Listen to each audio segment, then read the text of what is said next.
For the ones who get it done, the most important part is the one you need now. And the best partner is the one who can deliver. That's why millions of maintenance and repair pros trust Grainger, because we have professional-grade supplies for every industry, even hard-to-find products. And we have same-day pickup and next-day delivery on most orders. But most importantly, we have an unwavering commitment to help keep you up and running. Call, click Grainger.com, or just stop by. Grainger, for the ones who get it done. Follow the money. That's what I always say. You always follow the money. Yeah. This is Follow the Money with Mitch Moss and Pauly Howard on VSiN. Thanks for checking in. Busy hour coming up. In 15 minutes, we'll dive into the playoff schedule that we have for tonight, NBA and the NHL. Bottom of the hour, Adam Chernoff on the program. His likes, dislikes from the NFL schedule, observations, things to write down and maybe make note of when you're making bets this year. And here we begin with best bets in soccer as the Meat Man Steve Wyss joins the program now. You can follow him on X. He is at Meat Man Soccer with the Nordic Football Pod and Because We Win, and he is on the Progressive guest line. Steve, good afternoon. Thanks for the time today. How are you? Mitch and Pauly, doing really well, thank you. Great to be on the show and looking forward to hopefully getting some winners here. Very good. Okay, let's begin in the Prim over the weekend as Leicester takes on Ipswich here. How do you want to attack this game from a betting standpoint? Yeah, I like the over goals here, 2.75 on the Asian line. For those who can't access that, then just take it straight over 2.5 goals. This is going to be a championship fixture next season. Both teams have been relegated. They're not very good, but the good thing about it when they face each other now is I think they're both going to quite fancy the win. Maybe lay down a bit of a marker for next season, give them a mental edge. And I think there'll be goals in the game. I mentioned Jamie Vardy before, Leicester legend. This now will be his last home game in front of his adoring fans. So you might want to get Jamie Vardy on side as well. In anytime goal scorer, maybe even to score 2 goals or more. But the point is he's going to be really fired up. So, there's 2 good strikers here, Vardy and Delap, who are very capable of scoring against these poor defences. So the 2.75 goal line, remember at this stage of a soccer season in any league, the goals average per game goes significantly up. So I thought we'd get an Asian line of about 3 here. So I think we're getting definitely at least a quarter of a line value, even money as well. I think the match certainly goes over 2.5. Hopefully, that would be a half winner on this 2.75 goal line, but this could go way over the goal line. And watch out for Vardy and Delap to score any time as well. Okay, let me run some numbers here that I'm seeing on Vardy right now. Again, first sportsbook I'm looking at, as you brought up his name, is plus 175 anytime goal, a good enough number for you? Oh, easily. Yeah, definitely. Okay. Oh, yeah. He's going to be really fired up here. I mentioned him to be carded in a game recently as well. That's another option here because that shirt will definitely come off if he scores in his last game. Okay. How about plus 950 for 2 goals or 70-1 for the hat trick? I think maybe the hat trick's pushing it a bit too far, but 2 goals is definitely within his wheelhouse. He will be substituted off probably around about the 80th or 85th minute for a standing ovation. He'll have his moment. And I think Leicester probably will actually win the game, but you could see something stupid like a 2-2 draw here. Did you say first goal of the match? Because that cashed last time when Nigel said he would score and he got the first one. That was plus 450. It's 5-1 this game. This match. That's not bad. And that's what happened in the last one. Excellent. These are Sunday now, and this is the early one at 7 a.m. Eastern. Everton and Southampton. Tough one there. I know I was with you as well. I thought Man City would bury them. Southampton parked the bus. Man City was livid. Like they didn't even try to score. They were calling them out, but they avoided having the worst season in Premier League history as they got the 0-0 draw. Now they're taking on Everton. Does Everton pound them here? Southampton celebrated the 0-0 draw like they won the Soccer World Cup. Yes, I know. It was ridiculous. One of the worst teams ever. Yeah. And they're celebrating like they won the World Cup. Well done to Southampton. They got the 0-0 and it cost me badly. I hope Everton absolutely muller them here, as we might say, in England. And I think Everton get the win, certainly, and I think they would get quite a big win. This is another really emotional game.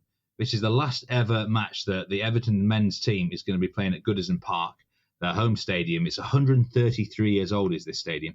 They're moving to a brand new stadium right on the Docklands near the in Liverpool, and it's a great-looking stadium, I must say. I'm excited to see them in it next season. But the fans are going to be so emotional. whole team is going to be fired up incredibly. I don't think Southampton have got any chance against this sort of motivation. They've just avoided being the officially the worst ever team in Premier League history. They've got the 12 points. So I don't think they'll really care now too much. This is all about Everton. It's all about them. They've got to win their last match at Goodison Park. It just will not go down well with the fans, especially considering who they're playing against. So I'm going to take them. Minus 1.25 on the Asian handicap. This is at minus 110. We do get some security. If they only win by a 1-goal margin, we're losing half our stake. But like I said, I think this could be quite a big Everton win. Really emotional occasion. They're going to be so fired up, and I think they get the job done comfortably. Let's remember, this is still a very, very, very poor Southampton team, boys. Yes, the Meat Man's our guest. Follow the money, Pauly and Mitch Vyss in the Sports Betting Network. It's on the Progressive Guest Line at Meat Man Soccer on X because we win pod. The late match is Arsenal and Newcastle. Big one here. Second place, third place. Can Newcastle jump up? And they've had a great season. How do you see Arsenal against Newcastle? I think Newcastle on the draw double chance is a really good bet here. Like it said on the graphic there, to win or draw. That's something they've managed to do in all 3 meetings this season. Twice in the EFL Cup and once in the league as well. In fact, Arsenal haven't even scored a single goal against Newcastle in the 3 meetings this season. So I think it's suddenly become a really difficult head-to-head matchup for Arsenal. And Arsenal just have really struggled in recent weeks. They did have a good run to the Champions League semi-final. They got knocked out of that, and I think they're certainly feeling a bit delicate about themselves. They've only won one of their last 6 Premier League games. That was against Ipswich away, which almost doesn't count because Ipswich are terrible. They're conceding goals. That was the only clean sheet they've had in 7 games as well. So, I mean, if you look at the league table, thankfully for Arsenal, they've got Southampton at home the last game of the season. Or away from home, actually, sorry. And that's going to be a win if they need to get the win. So it doesn't really matter if they get the win here or not. A draw would be a good result for Arsenal. Make sure it will cement their second place in the table. And I think Newcastle will be fired up. There's actually been a bit of a rivalry now between these 2 teams when they face each other. A bit of needle, as we say here. And, this defence of Newcastle seems to match up really well against an Arsenal attack, which just does lack goals. Arsenal Football Club need to buy a world-class striker this summer. Otherwise, they're going to keep not winning trophies. I think this will be quite a low-scoring game. A draw is very likely. So Newcastle are massively overpriced on the draw double chance market here, minus 110. They can at least avoid defeat. Okay, and Saturday, this is the championship, the FA Cup. City against Crystal Palace. Man City, $1.25 in that range. Total of 2.5. Explain the unique way you want to bet this. Yeah, it's the same bet as the Newcastle bet there. This is the double chance market on Crystal Palace. You've got even money on this. It's basically for them to win or draw in 90 minutes. This is not a bet on them to win the FA Cup or to lift the trophy. It's just in 90 minutes for them to avoid defeat, because I think Manchester City are around about, I mean, I've seen them as short as minus 150 in some places, just to win in 90 minutes. And I think that's just a little bit disrespectful for this Crystal Palace team, who the manager has an exceptional record in cup competitions. He's won the Europa League before for a team in Germany. He's won the German Cup before. He targets cups. He's one of the best single game managers in soccer, I would say, in Europe these days. Oliver Glasner for Crystal Palace. So in a one-off game, Crystal Palace are very, very capable of doing a job on Man City. Palace have been playing excellent soccer recently, and they've got some talent. Eberechi Eze, Englishman, playmaker. I think he is one of the brightest young talents in the game at the minute. But Palace, I like the momentum they've got. They're unbeaten in 5 games in all competitions. They've been playing well. Yeah, Manchester City have been improving recently, but I still think there's some gremlins. Look at that 0-0 last week. Yep. You can't beat Southampton away. Yeah. You've got problems still. You do. They only scored a 1-0 win against Wolves. They're vulnerable here. Crystal Palace can get the result. All right. Great job, my friend. Good luck. We'll talk to you next week for the final edition of the Premier League on Sunday. Thank you.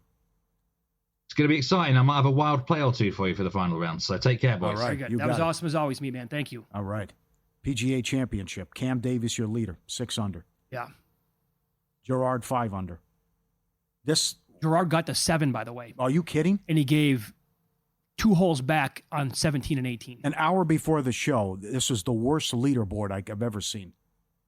It's like you had to go down 20, 25 guys before you finally someone like a Fleetwood or an Adam Scott or somebody like that. I was throwing out Scheffler, but now things have flipped here a little bit, and Scott is playing well. Adam Scott is now tied for third, but it was just littered with guys like Smalley, Fox, Donald.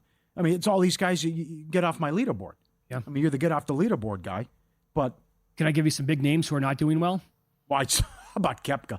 I mean, did you see what he did out of the gates? Well, I look up, he's 5 over. Yeah. So he finished, I think, 4 for the day. Bill was terrible.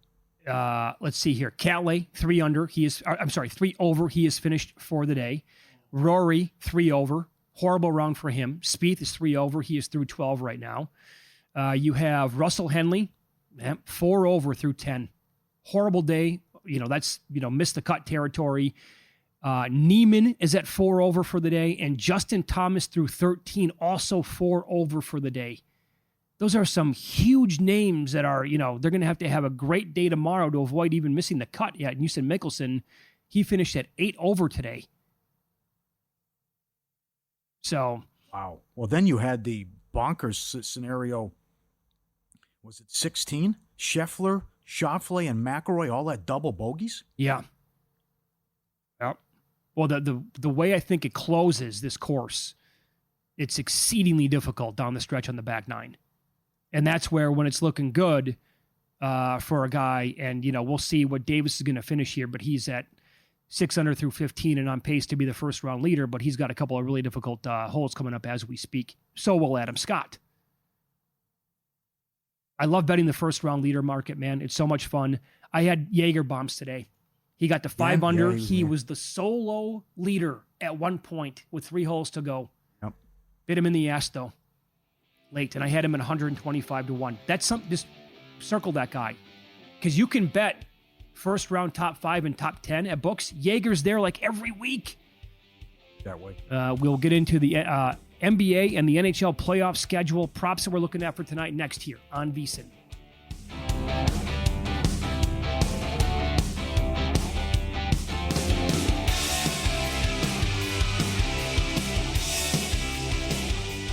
If your job at a healthcare facility includes disinfecting against viruses, you know prevention is the best medicine. And maintaining healthy spaces starts with a healthy cleaning routine. Grainger's world-class supply chain helps ensure you have the quality products you need when you need them. From disinfectants and cleaning supplies to personal protective equipment, so you can help deliver a clean bill of health. Call 1-800-GRAINGER, click Grainger.com, or just stop by. Grainger, for the ones who get it done.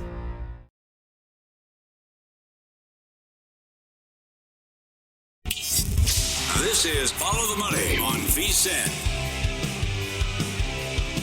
3 games in the playoff schedule tonight. NBA, Thunder at the Nuggets. Game 6, Denver has to have it. Right before we popped on an hour and 15 minutes ago, here at Circa, the Thunder were down to a 4-point favorite. No longer the case. Circa has 5.5 on this game. Other sports books across Las Vegas, mostly they have 5.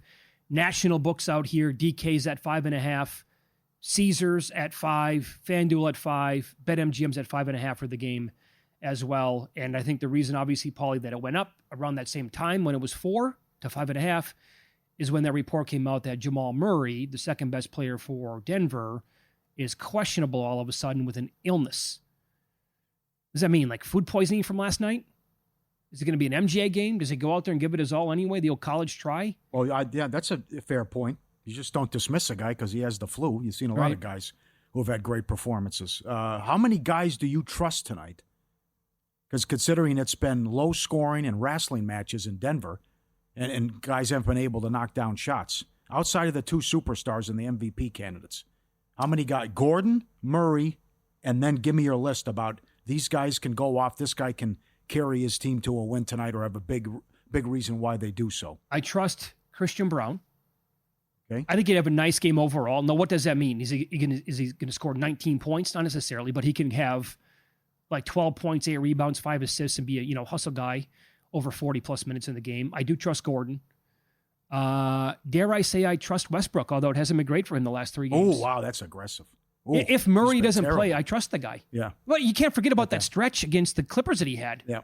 He was so good. I am going current form, yeah. Porter, no way, even though the game's at home. No way. And the home road splits for Dort have been big. Dort has the most threes in the series. But does he really? They're going to leave him wide open. Remember, one of the games he was benched because they're leaving him wide open. He couldn't make a shot. Right. But then he's hit a couple big threes too. So he is the favorite to have the most threes tonight. And that's going to be big. And we talked about that crazy. Will he have an assist tonight? Yes is minus $1.70. He's like, you think you'd get one by accident. Maybe Caruso can knock down some big shots. But I like Caruso. Wallace saved him in one of the games. Caruso's had some big threes, but it's been. I will give him credit.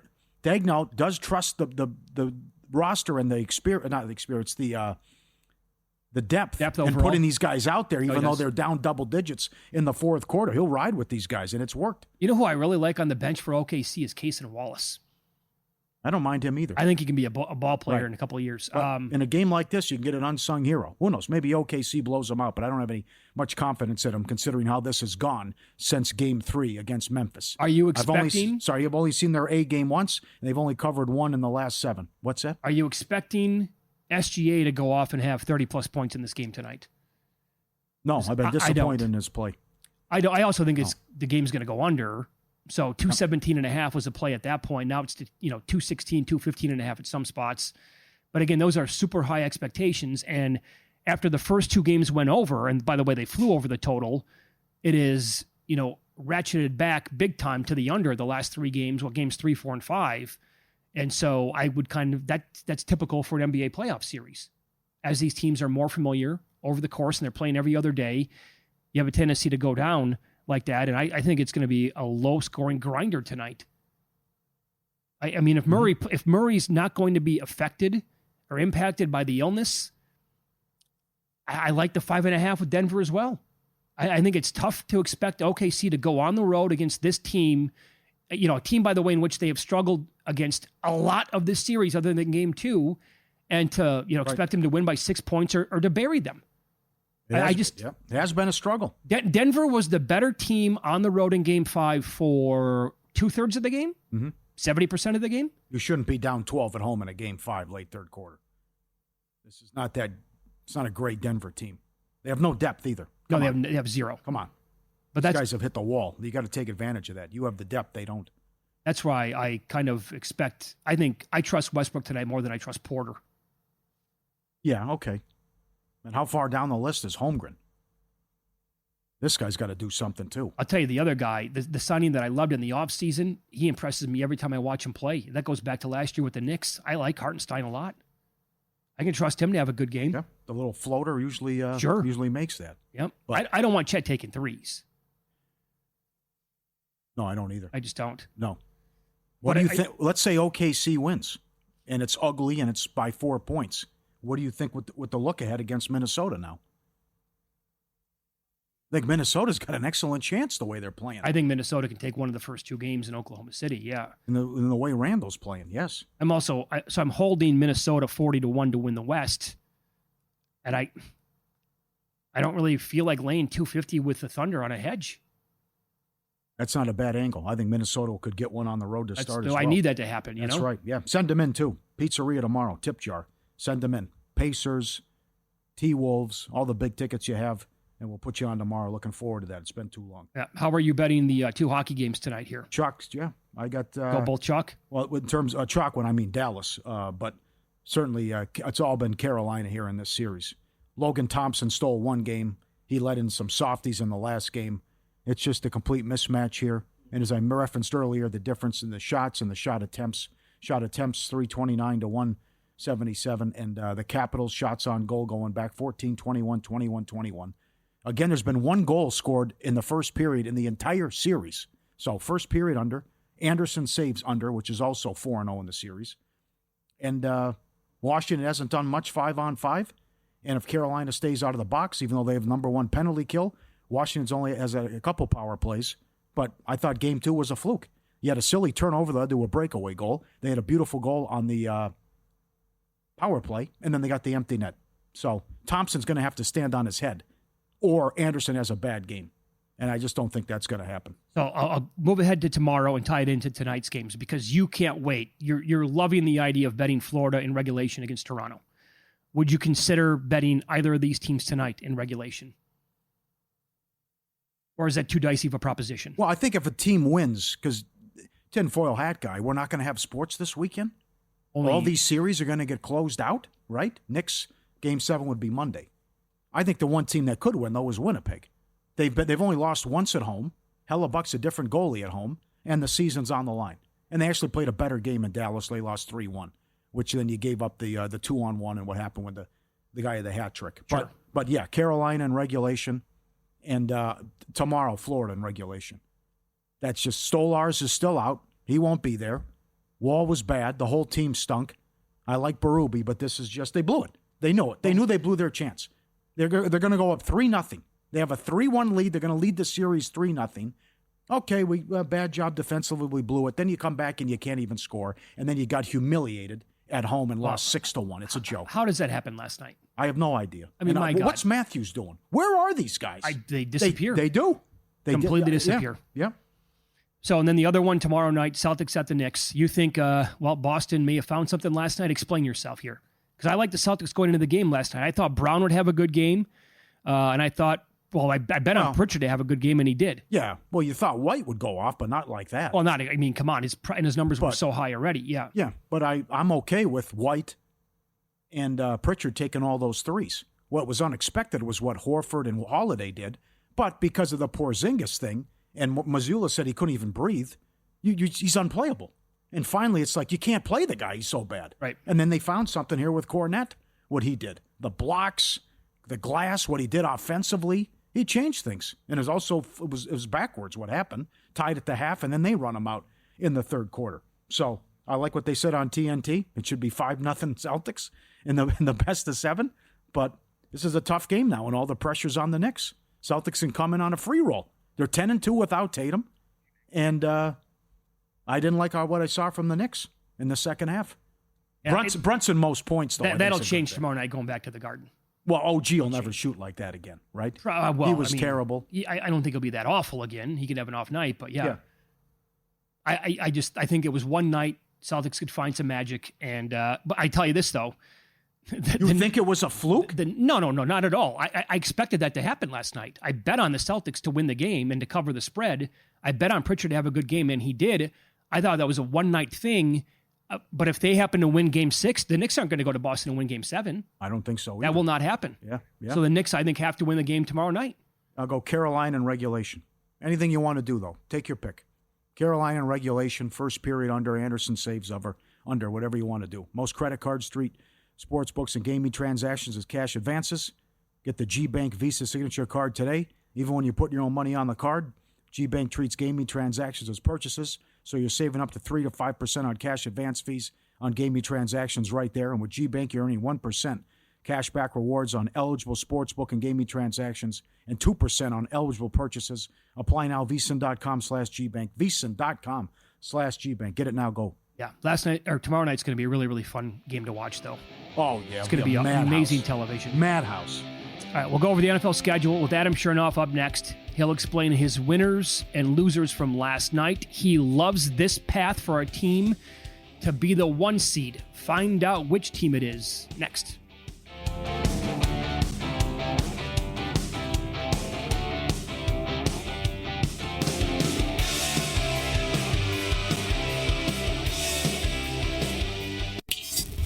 This is Follow the Money on VSiN. NFL released their schedule last night. Big night on the sports calendar every single year. Now you can really start to dive into win totals, division bets. At least I wait till the schedule anyway. And we'll talk about it more with a good friend of the show, Adam Chernoff with Right Angle Sports and footballbettors.com as he joins the Progressive Guest Line. Adam, good afternoon. Good to speak to you again. How's the offseason going? Offseason's been going great. Good to see you guys as well. You guys are looking good. Looking forward to chatting NFL for the first time in a few months here. Okay, so we'll talk to you for the next half an hour. Let's begin in this segment with the winners after last night's schedule release. And as I teased before the break, the team that you think has the clearest path of any team to get the number 1 seed in either conference, who'd you really like after last night's schedule release? 100% the Buffalo Bills. Clearest path to the 1 seed, either conference, by a mile. You said it. I think it's even stronger than that. Like, you can double and triple down on this thought because the Bills get an absolute walk in the AFC relative to their opponents that they're going to be facing. It's a top 5 schedule for ease of difficulty overall. It's the easiest road schedule. And for this team, I mean, all of the hard games that they have are going to be played at home. And those yesterday drew really well. They have the rest of the offseason to prepare for Baltimore in week 1.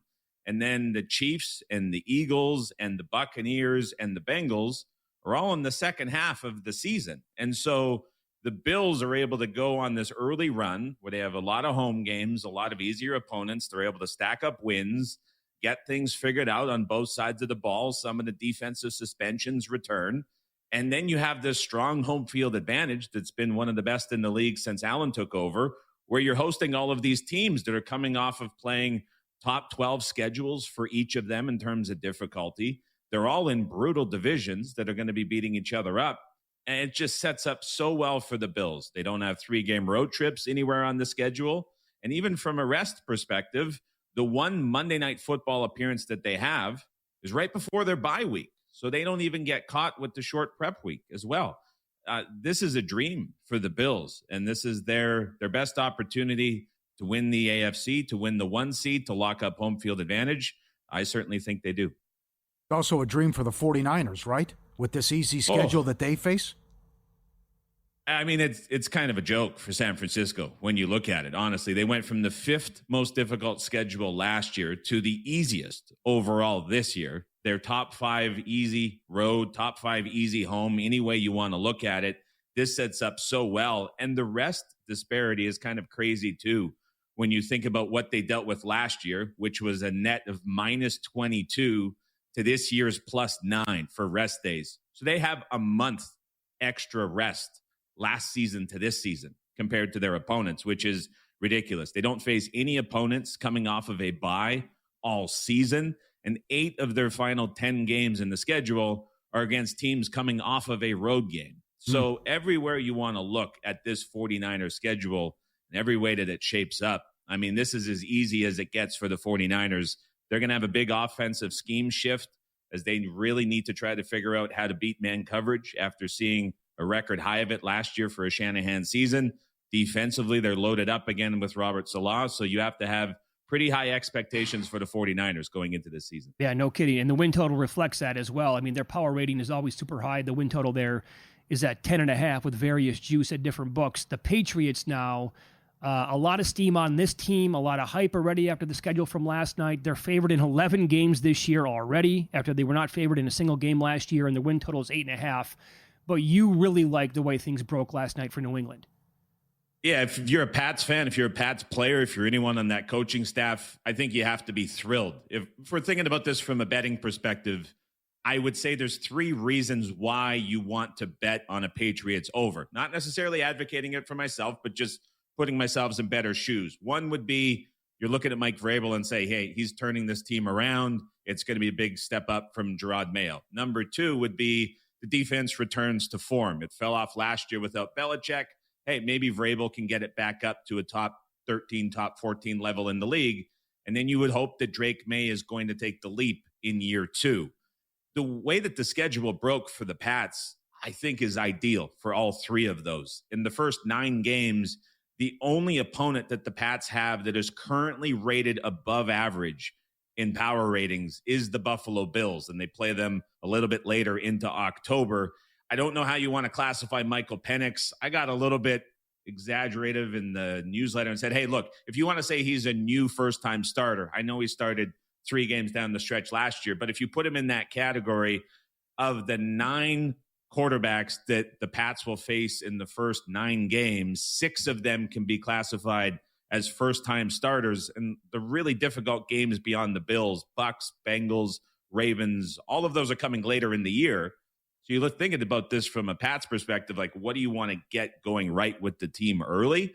They're going to be able to figure all of that out against pretty manageable opponents. So it's not like they're getting thrown into a spot where they're really tested early. So it's a pretty great draw for the Pats overall. Mm-hmm. I mentioned this earlier, that Miami's looking at a lot of cold weather games, and it could be as many as 4. You have a unique take on Arizona, considering young quarterbacks who they face early, and also that weather won't be a problem with Arizona. Yeah, so I think one of my strongest offseason takes so far that as we preview teams over the weeks and months to come will become pretty apparent is I think Arizona is going to take a pretty big step forward this season. And I think the defense specifically is going to be a unit that takes a really big step forward. They nailed free agency. They nailed the draft. New D-line coach that everyone loves. New linebackers coach everybody loves. Last year, they played so hard. They're buying in for Jonathan Gannon and what he's doing. This year is where the leap forward takes place. And you think about all those new pieces up front in the secondary as well. Like, what an ideal way for the Cardinals to figure things out early. They start with very likely Tyler Shuck as a rookie. Then you have Bryce Young. Then it's Sam Darnold and a new offense behind a new O-line. Cam Ward is a rookie. I don't know who the Colts are going to trot out as quarterback. I mean, it's a really good start for the Cardinals to figure out this defense early. So it's like stock arrow up, both sides here for the Cardinals, offense and defense. But as you mentioned, cold weather games late in the season, that's a big deal. Obviously, Arizona plays all of their home games indoors, but the way that the schedule fell, Arizona is going to play four road games indoors, which is a big break for them. And then of the outdoor road games that Arizona gets, there's really only one that you can point to on the schedule that could have weather implications, that is cold weather, snow, bad conditions, and that would be Cincinnati in week 17. Otherwise, these other outdoor games, they fell at really good times within the schedule. So Arizona as a dome team indoors, going to be really comfortable all season long. So not only did they nail free agency in the draft, but man, Arizona, the way the schedule fell and the distribution of games, got it really well as a team overall. Very good. Adam Chernoff, our guest here on the Progressive Guest Line. So for the first time in history, the Minnesota Vikings will play back-to-back international games in two different cities. You think that could be a good thing for the Vikes?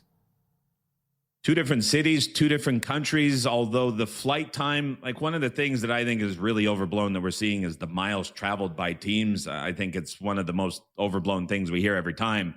The distance from Dublin to London from a flight is incredibly short. So it's not like it's going to be incredibly taxing on them like it's being labeled out to be with all this travel.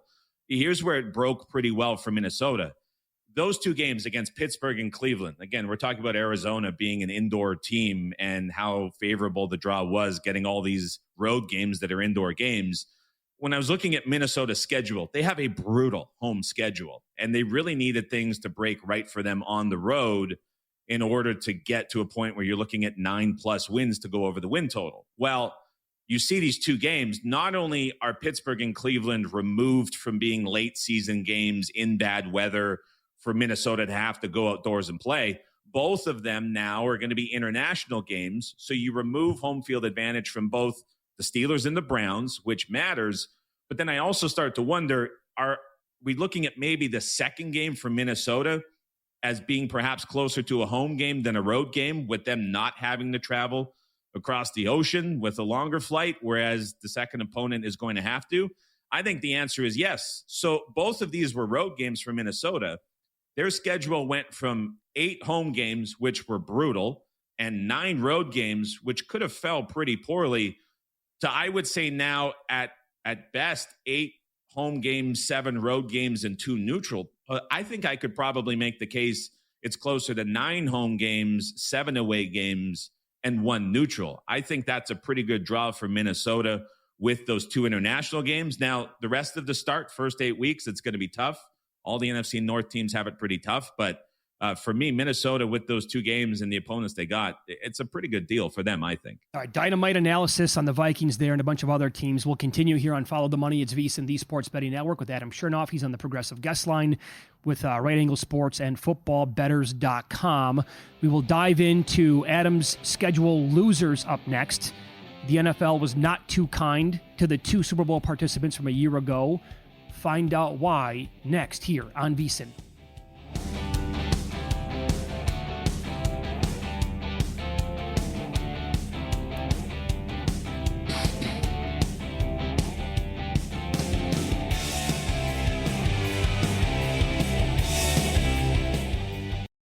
If your job at a healthcare facility includes disinfecting against viruses, you know prevention is the best medicine. And maintaining healthy spaces starts with a healthy cleaning routine. Grainger's world-class supply chain helps ensure you have the quality products you need when you need them. From disinfectants and cleaning supplies to personal protective equipment, so you can help deliver a clean bill of health. Call 1-800-GRAINGER, click Grainger.com, or just stop by. Grainger, for the ones who get it done.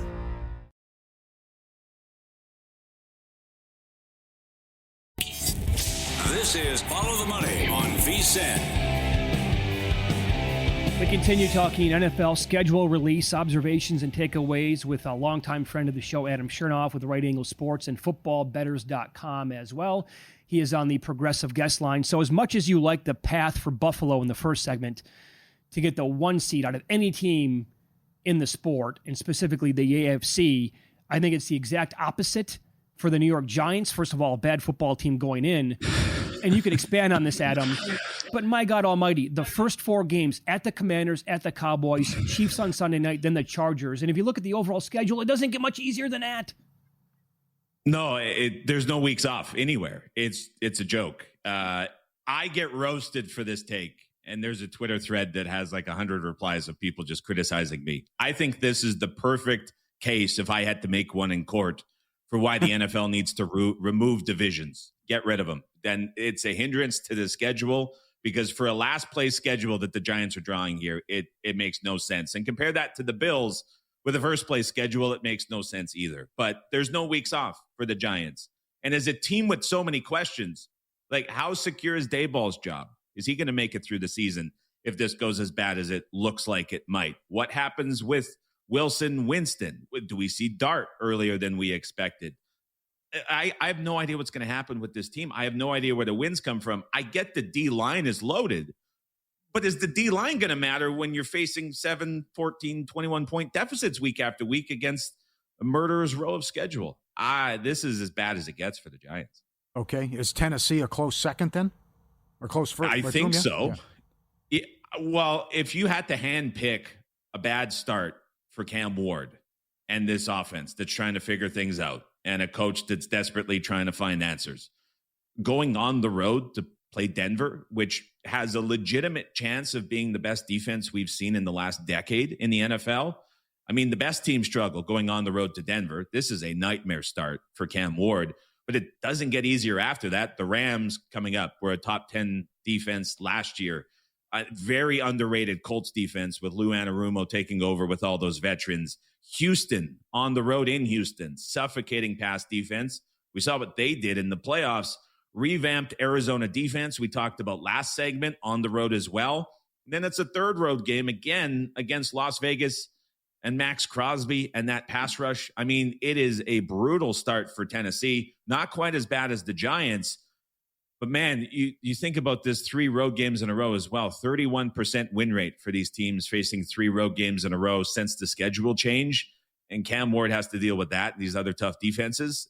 And we still don't know what the ceiling might even be with him. It's not like it was a slam dunk number 1 highly rated prospect. There were concerns about him up until later in March. So, I mean, this could be brutal for Tennessee to start as well. Yeah, the schedule makers were unkind to the Eagles and the Chiefs, the two teams who played each other in the Super Bowl last year. Why do you think they did them no favors last night?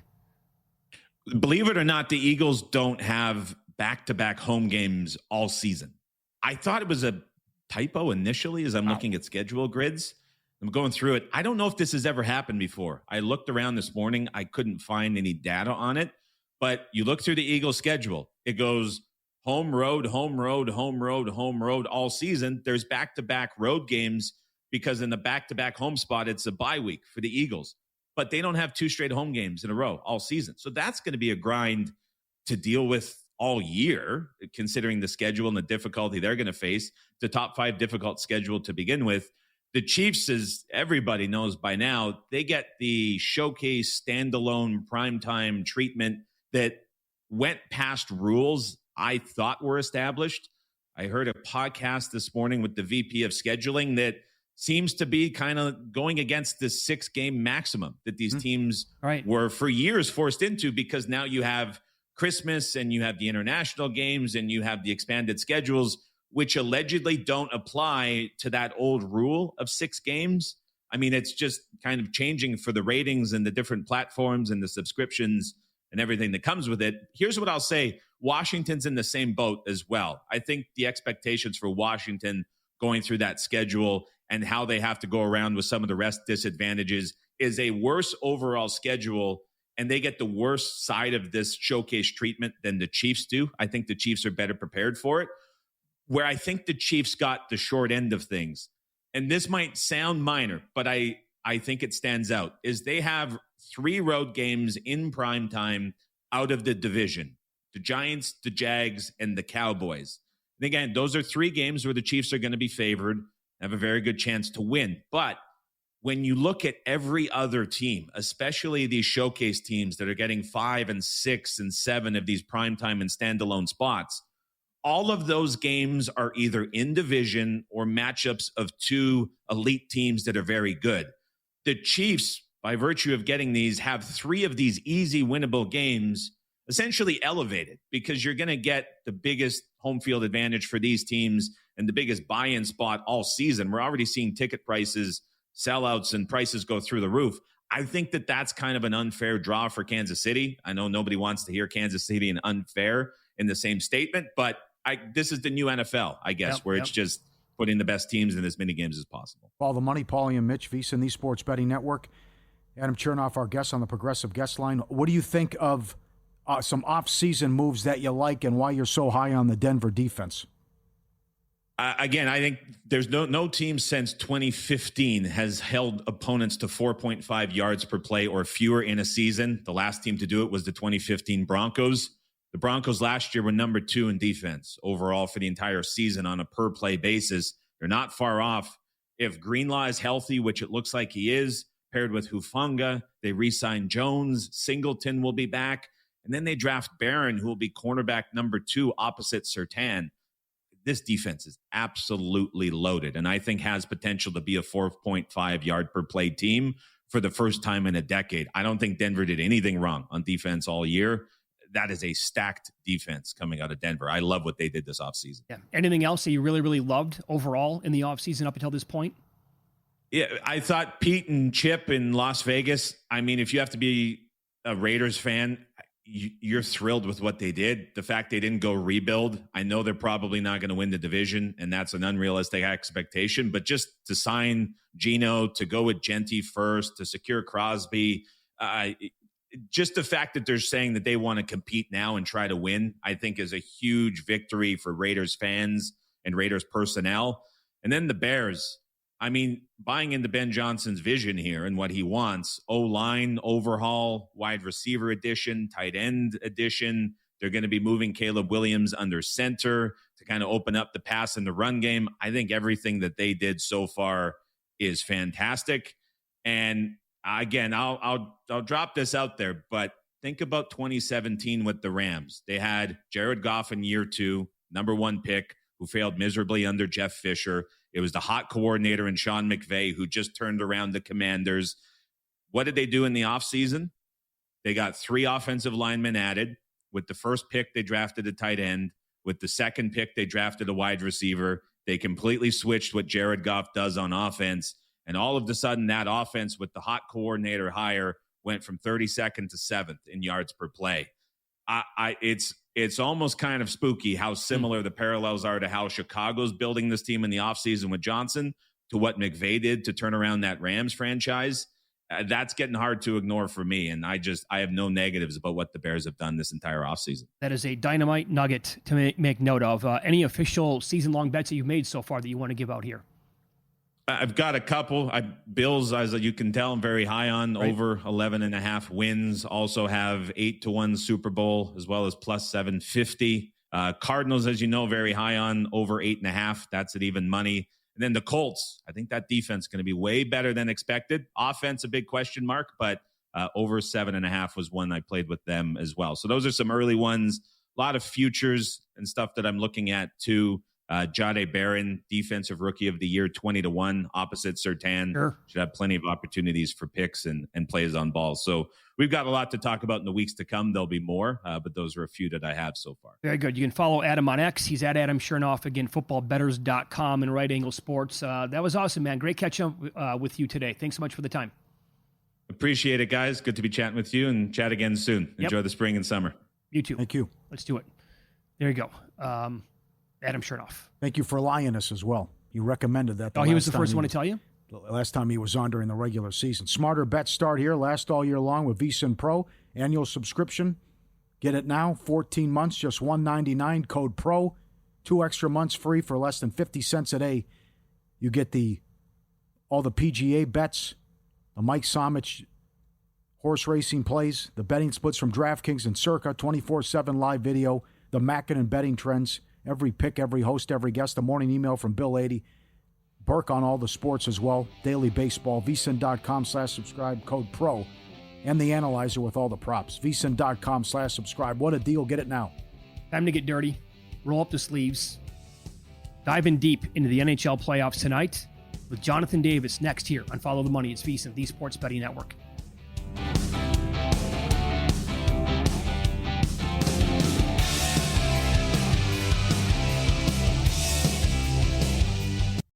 If your job at a healthcare facility includes disinfecting against viruses, you know prevention is the best medicine. And maintaining healthy spaces starts with a healthy cleaning routine. Grainger's world-class supply chain helps ensure you have the quality products you need when you need them. From disinfectants and cleaning supplies to personal protective equipment, so you can help deliver a clean bill of health. Call 1-800-GRAINGER, click Grainger.com, or just stop by. Grainger, for the ones who get it done.